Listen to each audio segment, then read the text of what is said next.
చూపిస్తాం ప్రజల పక్షాన. ఇప్పుడు ఒకటి మీరు ప్లీనరీ వరకు చాలా బాగుంది, అసలు ప్లీనరీ అనుకున్న దానికంటే చాలా పెద్ద సక్సెస్. తర్వాత అసలు బీఆర్ఎస్ నిజానికి జూన్లో చాలా డిసప్పాయింటింగ్ రిజల్ట్. పోయిన సంవత్సరం జూన్లో 0 సీట్లు, 17% ఓటు బ్యాంకు, 10 మంది ఎమ్మెల్యేలు కాంగ్రెస్లో జంపు కావడం, అటువంటి సిచ్యువేషన్ నుంచి ఇంత వేగంగా ప్లీనరీ సమయం వరకు పుంజుకుంటారని ఎవరు అనుకోలేదు. ఆ తర్వాత కవిత మాట్లాడిన మాటలు అనుకోండి, టెలిఫోన్ ట్యాపింగ్ సంబంధించి రోజు వస్తున్న విషయాలు, కాళేశ్వరం కమిషన్ రిపోర్టు, ఇప్పుడు సీఎం రమేష్ విలీనం, ఇవన్నిటి నుంచి తేరుకొని లోకల్ బాడీ ఎలక్షన్స్ మీరు ఫైట్ చేయగలుగుతారా? 1-2 months లో ఖచ్చితంగా ఉండబోతున్నాయి లోకల్ బాడీ ఎలక్షన్స్ లో. గ్రాడ్యుయేట్ ఎలక్షన్ లో బీజేపీ 2 గెలుచుకుంది, మీరు పోటీయే చేయలేదు. సో అటువంటి సిచ్యువేషన్ చేరుకుంటారా? ఒక రాజకీయ పార్టీగా మా వ్యూహాలు మాకుంటాయి. అప్పుడు మొన్నున్నటువంటి గ్రాడ్యుయేట్ ఎన్నికల సందర్భంలో మా పార్టీ అధిష్టానం ఒక నిర్ణయం తీసుకుంది. పార్టీ సీనియర్ నాయకులందరూ కూడా కలిసి ఇప్పుడు పోటీ చేయాల్సిన అవసరం లేదని నిర్ణయం తీసుకుంటే మేము పోటీ చేయలేము. ఒకటి. రెండవది, స్థానిక సంస్థల్లో మా క్యాడర్ చాలా ఉత్సాహంగా ఉంది. డెఫినెట్గా బ్రహ్మాండంగా అన్ని స్థాయిల్లో అందరం పోటీ చేయాలనేటటువంటి ఆలోచనతో ఉన్నారు. డెఫినెట్గా పోటీ చేస్తాం, కష్టపడతాం. గెలుపోవటంలో ఇక ప్రజలు ఏ రకంగా రిజల్ట్స్ ఇస్తారో చూద్దాం. ఒకటి. రెండవది, మీరు అంటున్నారు ఏదో ప్లీనరీ తర్వాత కాళేశ్వరం అని, ఫోన్ ట్యాపింగ్ అని, ఇంకోటని అన్ని బట్ట కలిసి మీద వేస్తున్నారు. కాళేశ్వరంలో ఏం తేలిందండి? ఇప్పటిదాకా ఏమైనా తేలిందా? మేడిగడ్డ 2022లో 28 లక్షల క్యూసెక్ల వరద వచ్చిన మేడిగడ్డకి ఏం కాలే.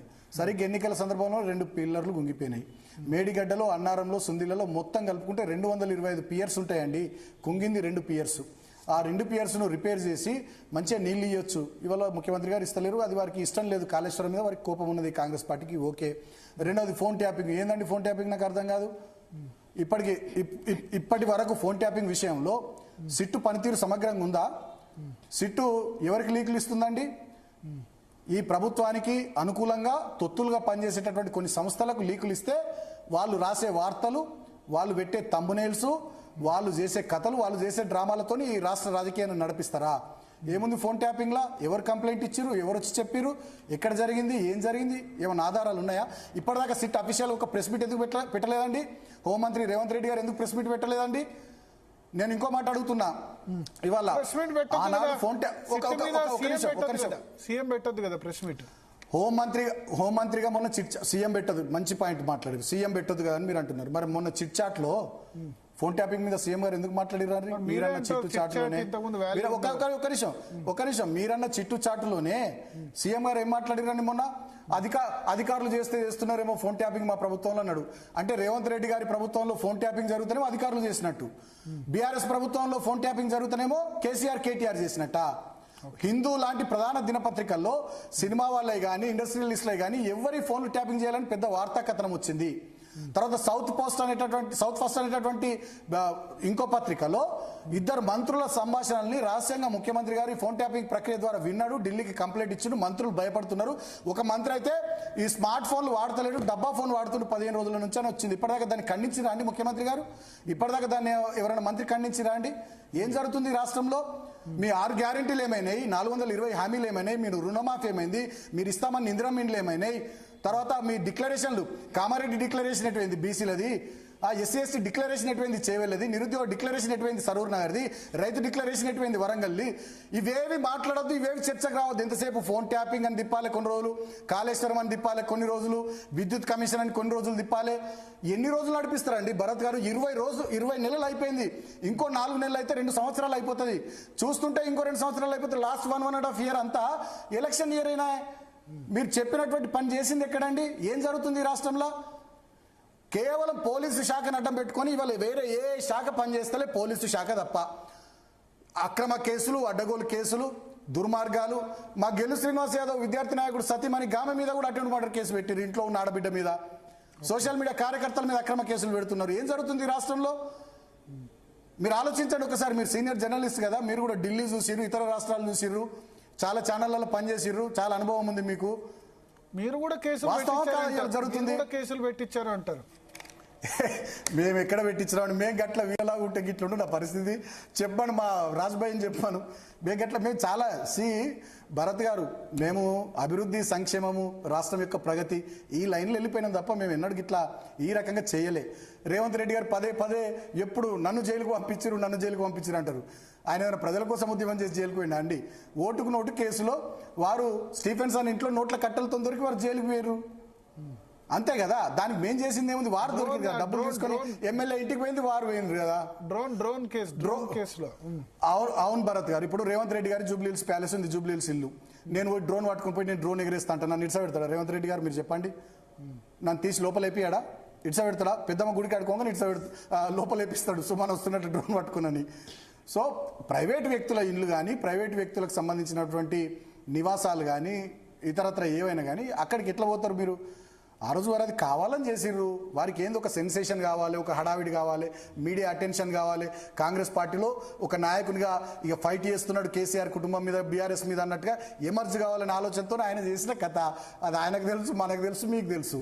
సో దాన్ని ఏమంటారు, సింపతి గెయిన్ చేసే టాక్టిక్ గా ఆయన వాడుకున్నాడు. సరే, ఇప్పుడు అధికారంలో ఉన్న వాళ్ళు ఏమంటారు, టాక్టికల్ గా వాళ్ళు డైవర్షన్ చేస్తారు.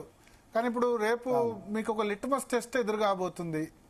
Panchayat elections, MPTC, ZPTC litmus test మీకు. జూబ్లీహిల్స్ బై ఎలక్షన్ ఇవన్నీ కూడా మీరు గ్రాడ్యుయేట్ సరే పోటీ చేయలేదు. వీటిలో రిజల్ట్ బాగాలేకపోతే, ఎందుకంటే మీరు పార్లమెంట్ రిజల్ట్ బాగాలేదు కదా, మీరు గ్రాడ్యుయేట్ లోనేమో బీజేపీ గెలిచింది. రేపు మీరు ఏంటంటే 20 నెలల్లోనే రేవంత్ రెడ్డి గవర్నమెంట్ ఫెయిల్ అయింది అంటారు. రేపు ఈ రిజల్ట్ మీకు ఒక ఏమంటారు రెఫరెండం లాంటిది కాదా పంచాయత్ ఎలక్షన్స్? ఇప్పుడు నేను ఒక మాట అంటున్నా, మీరు పిల్ల పుట్టక ముందే కుల్ల పుట్టినట్టు రిజల్ట్ బాగుండదని మీరు ఎట్లా చెప్పేస్తారు? బాగుండదు అనట్లేదు, రిఫరెండం కాదా అని నేను అంటున్నా. రిఫరెండం లాంటిది డెఫినెట్ గా మేము ఒక విషయం మాత్రం చెప్పదలుచుకున్నాం భరత్ గారు. మేము సీరియస్ గా కొట్లాడతాము, మా క్యాడర్ అంతా చాలా ఉత్సాహంగా ఉన్నారు. డెఫినెట్ గా అన్ని ఎలక్షన్స్ కొట్లాడతాము, రిజల్ట్స్ చూద్దాం. ఇప్పుడు దైవాధీనం, ప్రజలాధీనం. ప్రజలు ఏ రకమైనటువంటి తీర్పునిస్తారో చూద్దాం. ముందే ఇంత ఎర్లీగా it is too early to discuss everything. Congress అంత తప్పులు చేస్తే ఓడిపోవాలి కదా అంటారా పంచాయత్ ఎలక్షన్స్ లోనూ వాటిలోనూ? ఓడిపోదని మీరు ఎట్లా అనుకుంటున్నారు? చూద్దాం కదా. అంటే ఇంత వ్యతిరేకత ఉంది మీరు ప్రభుత్వం మీద, ఇంత ఇవన్నీ తప్పులు చేసినప్పుడు అన్నప్పుడు డెఫినెట్ గా ఓడిపోదని మీరు ఎట్లా అనుకుంటున్నారు? చూద్దాం కదా, ఎలక్షన్స్ రాని, లెట్ ద ఎలక్షన్స్ కమ్. పెట్టమనండి. ఎన్ని రోజులై వాయిదా ఇవ్వటి వారు? ఇప్పుడే కేబినెట్ బ్రీఫింగ్ జరిగింది, పొన్నం ప్రభాకర్ బ్రీఫ్ చేశారు. ఆగస్టు 6న ఢిల్లీ పోతున్నారట. బీసీ బిల్లు ఆర్డినెన్స్ సంబంధించి కేంద్ర ప్రభుత్వము, లేకపోతే ఇప్పుడు గవర్నర్ కూడా మళ్ళీ రాష్ట్రపతికి పంపించారు. దాని మీద మంత్రులు, రేవంత్ రెడ్డి అందరు ఢిల్లీలోకి వెళ్ళి 3 రోజులు ఢిల్లీ పోతారట, 5, 6, 7 బీసీ బిల్లుకి సంబంధించి.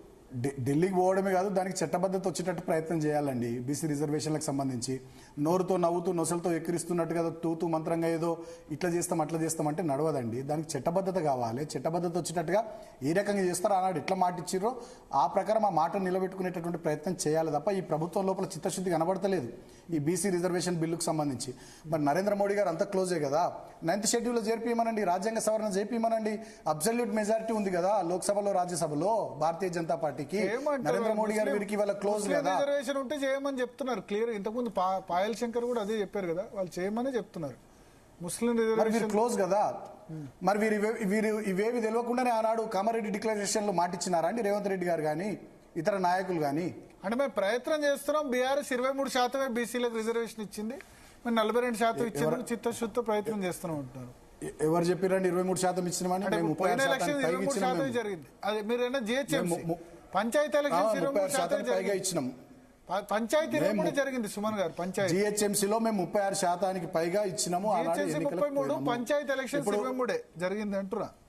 ఇప్పుడు నేనేమంటున్నా, రేవంత్ రెడ్డి గారు కామారెడ్డి ఎలక్షన్ సందర్భంలో కామారెడ్డి డిక్లరేషన్ పేరిట వాళ్ళు మాట ఇచ్చినారు.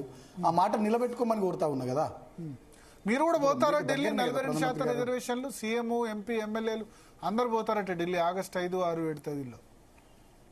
అంటే ఇక మా పార్టీ ఆ విషయం మా పార్టీ నిర్ణయిస్తుంది, నాకు తెలియదు, మా పార్టీ చూసుకుంటుందండి.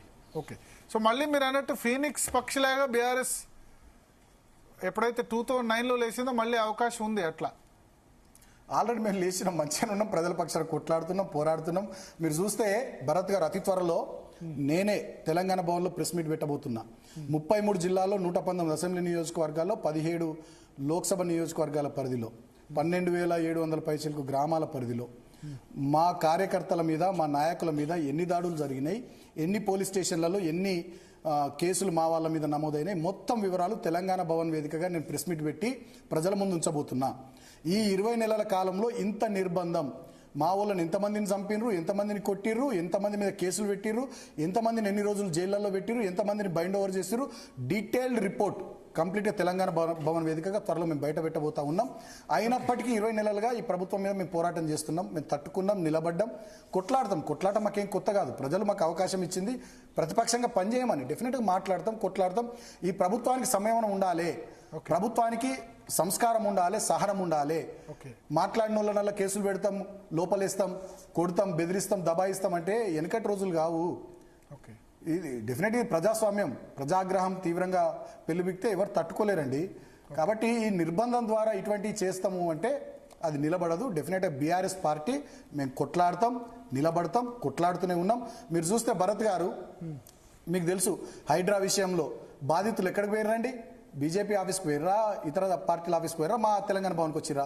నిరుద్యోగులు ఎక్కడికి పోయినారండి? తెలంగాణ భవన్కి వచ్చిర్రు, గ్రూప్ 1 నిరుద్యోగులు. అదేవిధంగా కంచగచ్చబౌలి ఇష్యూలో హెచ్సి విద్యార్థులు ఎక్కడికి వచ్చిరండి? తెలంగాణ భవన్కి వచ్చిర్రు. లగచర్ల లంబాడ బిడ్డలు వాళ్ళు పోలీసులు కర్కశంగా వ్యవహరిస్తే సీఎం కాన్స్టిట్యున్సీలో కొడంగల్లో వాళ్ళు ఎక్కడికి వచ్చిరండి? తెలంగాణ భవన్కి వచ్చిర్రు. అదేవిధంగా మూసి బాధితులు తెలంగాణ భవన్కి వచ్చిర్రు, రైతాంగం తెలంగాణ భవన్కి వచ్చిర్రు. చాలా మందికి ఎక్కడే ఇబ్బంది జరిగినా ఇవాళ తెలంగాణ భవన్ అంటే ఒక జనతా గ్యారేజ్ లాగా మారిపోయి అందరికీ అండగా ఇదే నిలబడుతుందని ఇక్కడికి వస్తున్నారు. కాబట్టి మేము పనిచేస్తున్నాం. ఆ క్రమంలో రాబోయే రోజుల్లో కూడా ఎన్నికలు వచ్చినప్పుడు పోటీ చేస్తాం. తర్వాత మిగతా సందర్భాల్లో ఈ ప్రభుత్వం మీద ఒత్తిడి తీసుకురావడానికి కార్యాచరణ తీసుకొని పనిచేస్తాం. ఆ రకంగా ముందుకు సాగుతాం. మీ మీడియా సపోర్ట్ కూడా ప్రధాన ప్రతిపక్షంగా మాకు ఉండాలని విజ్ఞప్తి చేస్తాం. థ్యాంక్ యూ సుమన్ గారు. మీడియా మేము ప్రతిపక్షమే కాదు, ప్రజా సమస్యలు ఎవరు లేవనెత్తారు. ప్రతిపక్షమైనా మేము ప్రతిపక్షానికి ప్రతిపక్షమే, అధికార పక్షానికి ప్రతిపక్షమే. ఎవరైతే చేసినా ఇప్పటివరకు అయితే అదే విధంగా ఉంది. ఫోర్త్ ఎస్టేట్ గా మేమైతే అనుకుంటాం, మేము మా బాధ్యత పోషిస్తున్నాం అని అనుకుంటాం. మీరు తప్పప్పులు ఏమన్నా ఉంటే ప్రజలు కానీ మీరే సరి చేయాలి. థ్యాంక్ యూ బాల్క సుమన్ గారు, మకాన్ సింగ్ రాజ్ ఠాకూర్ గారు, అదేవిధంగా పాయల్ శంకర్ గారు, కపిలవాయి దిలీప్ కుమార్ గారు. మొత్తానికి రానా ఒక 3-4 రోజులు ఉంటుంది ఇష్యూ విలీనం. ఎందుకంటే బీజేపీ ఎంపీ ఆ విధంగా ఆరోపణ చేశారు కాబట్టి ఒక విధంగా ప్రకంపనలు సృష్టించింది. But BRS wants to avoid it. అంటే ఈ విషయం కాకుండా ఇవన్నీ డైవర్షన్ టాక్టిక్స్ అని ఆ పార్టీ అంటుంది. చూద్దాం. అంటే లోకల్ బాడీ ఎలక్షన్ సంబంధించి ఇప్పుడే క్యాబినెట్ కూడా మీటింగ్ అయిపోయింది. ఆగస్టు 5, 6, 7 తేదీలో 3 రోజులు ఢిల్లీ వెళ్తారట. వెళ్ళి బీసీ బిల్లు గురించి మళ్ళీ ప్రధానమంత్రిని మిగతా వాళ్ళందరినీ కూడా కలిసే అవకాశం. కానీ ఇప్పుడున్న ఫామ్లో అయితే బీజేపీ సపోర్ట్ చేసే పరిస్థితి లేదు. క్లియర్గా పార్టీ అధ్యక్షులు రామచంద్రరావు చెప్పారు, ముస్లిం రిజర్వేషన్ ఉంటే కనుక మేము దాన్ని యాక్సెప్ట్ చేయమంటారు. ఏం జరుగుతుందన్నది చూద్దాం. Okay Bharat, thanks for the analysis. So ఇది వాళ్ళ DNA. Stay tune to Zee Telugu news.